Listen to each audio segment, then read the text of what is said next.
9 truths about love you should know. Let's get right into it. Number 1. Love addicts you to emotions, not people. When you fall in love, your brain releases large amounts of dopamine, the same chemical responsible for pleasure and reward in the brain. It's the same system activated by drugs like cocaine, which is why love can feel euphoric and even addictive. You think you're in love with the person, but neurologically, you're addicted to the feelings they produce. The elevated heart rate, the excitement, the anticipation, all of it comes from brain chemistry, not destiny. Over time, your brain adapts to the dopamine surges. The high fades, and many people interpret this as falling out of love. In reality, it's the brain returning to baseline. The initial intensity of love is neurochemical, not emotional failure. This is why long-term relationships feel different from the beginning. The chemistry changes from dopamine-based excitement to oxytocin-based attachment. Love isn't disappearing, it's transforming. Number 2, love silences your logic. During early romantic attachment, your prefrontal cortex, the area of the brain responsible for judgment, reasoning, and risk assessment, becomes less active. This reduction in activity explains why people overlook red flags and poor compatibility when they're infatuated. At the same time, chemicals like oxytocin and dopamine increase emotional bonding and reward. This creates a cognitive bias called idealization, where you unconsciously exaggerate your partner's positive traits and downplay the negatives. This isn't stupidity or weakness, it's biology.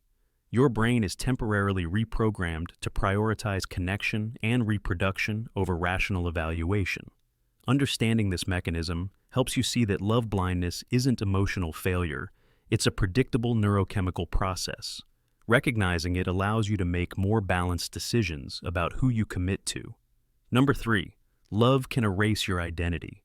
When two people form a close bond, their self-concept often shifts. Psychologists call this self-expansion, meaning your sense of identity begins to include the other person. While moderate self-expansion strengthens relationships, excessive merging leads to self-loss. Self-loss happens when your goals, values, or routines revolve entirely around your partner. You stop acting as an independent individual and start defining yourself through the relationship. This state can feel stable while the relationship lasts, but when it ends, it leaves a deep identity gap. You no longer know who you are without the other person. Healthy attachment requires differentiation, maintaining your individuality while being emotionally connected. Love shouldn't dissolve identity. It should coexist with it. Number 4, love starts as illusion. In early stages of attraction, the brain releases phenylethylamine and dopamine, which heighten focus and pleasure. This neurochemical cocktail produces what psychologists call the halo effect, a tendency to overestimate someone's positive qualities. You don't fall in love with the person as they truly are. You fall in love with your interpretation of them. Your brain fills in missing information with idealized assumptions. As the brain's chemical intensity decreases over time, perception adjusts. You start noticing imperfections that were previously filtered out. This process often feels like disillusionment, but it's actually the transition from fantasy to reality. The first phase of love is not delusion. It's the brain's natural process of bonding. The challenge is whether the relationship can survive once perception aligns with reality. Number 5, love breeds fear, the fear of losing it. As emotional attachment strengthens, your brain increases production of oxytocin and vasopressin, hormones that promote bonding and long-term pair stability. However, these same chemicals also heighten loss aversion, a psychological tendency to fear losing what we value. From an evolutionary standpoint, this fear ensured survival. Staying close to a partner increased protection and reproduction success. But in modern relationships, it often manifests as anxiety, overthinking, or dependency. When you become overly attached, your nervous system interprets separation, even short-term, as a threat. Cortisol, the stress hormone, rises. You may misinterpret neutral behaviors, like slow replies or less attention, as signs of rejection. The result is emotional hypervigilance, constantly checking, overanalyzing, or seeking reassurance. This isn't love in the romantic sense. It's an overactive attachment system reacting to perceived instability. Understanding that fear of loss is biochemical allows you to manage it logically. Secure love is less about controlling the relationship and more about regulating your own emotional system. Number 6. Love can turn into possession.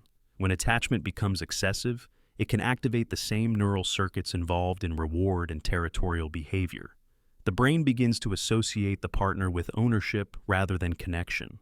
This shift transforms affection into control. You start monitoring, questioning, and restricting, not because of malice, but because your brain perceives any potential threat to the bond as danger. Possessive behavior is not a sign of deep love. It's a form of anxiety-driven control. Studies show that jealousy activates the anterior cingulate cortex, the region linked to social pain. The brain literally treats perceived emotional threats as physical pain. Understanding this mechanism reveals why possessiveness feels so intense. Your brain reacts as if you're being hurt. But healthy relationships rely on trust and autonomy, not surveillance. Love requires two independent individuals who choose connection.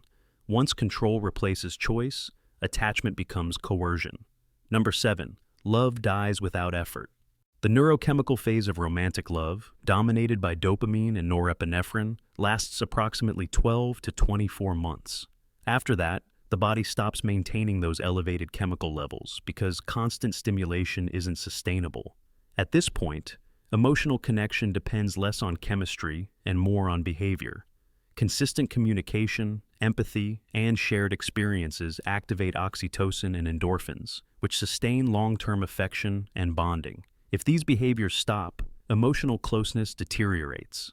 This decline is often misinterpreted as falling out of love, when it's actually behavioral neglect.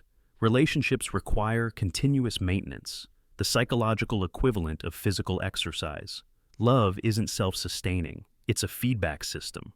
What you invest in attention, listening, and care, your brain reinforces in attachment and satisfaction. Without ongoing effort, the system naturally weakens. Number 8. Love alone can't fix everything. Emotional intensity cannot compensate for psychological incompatibility. Love does not automatically correct issues like poor communication, emotional immaturity, or unaligned values. Neuroscience shows that attachment does not override fundamental personality patterns.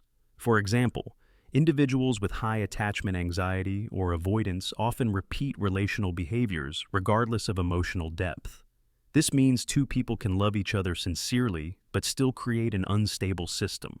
Love amplifies existing traits. It doesn't neutralize them.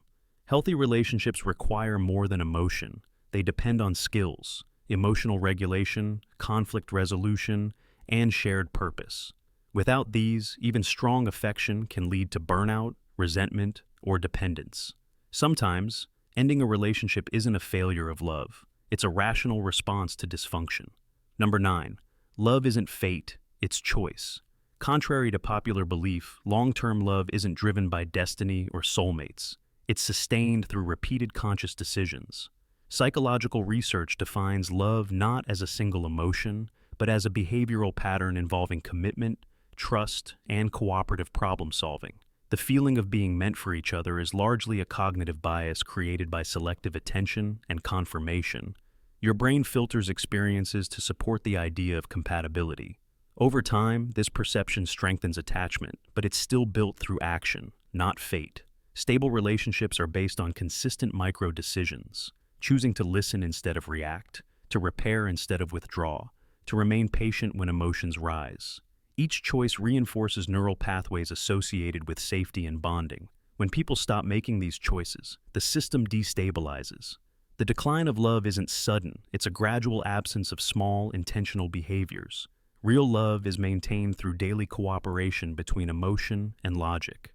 It's less about finding the right person and more about repeatedly acting in alignment with care and respect. The science of sustainable love. Love is not a mystery, it's a neuropsychological process, combining emotion, chemistry, and conscious behavior. Attraction begins with dopamine, bonding with oxytocin, and stability with deliberate effort. Understanding this framework removes the illusion that love is either magical or unpredictable. When you see love through a scientific lens, you realize it's not something that happens to you, it's something you participate in. You are not powerless under emotion. You are an active part of a biological and psychological system that responds to your choices. The most sustainable love is one where both partners remain self-aware, maintain individuality, and take responsibility for nurturing the bond. It's not about intensity, it's about consistency. Not about fate, but discipline. That's all for today. I'll be making similar videos in the future. Subscribe to see them.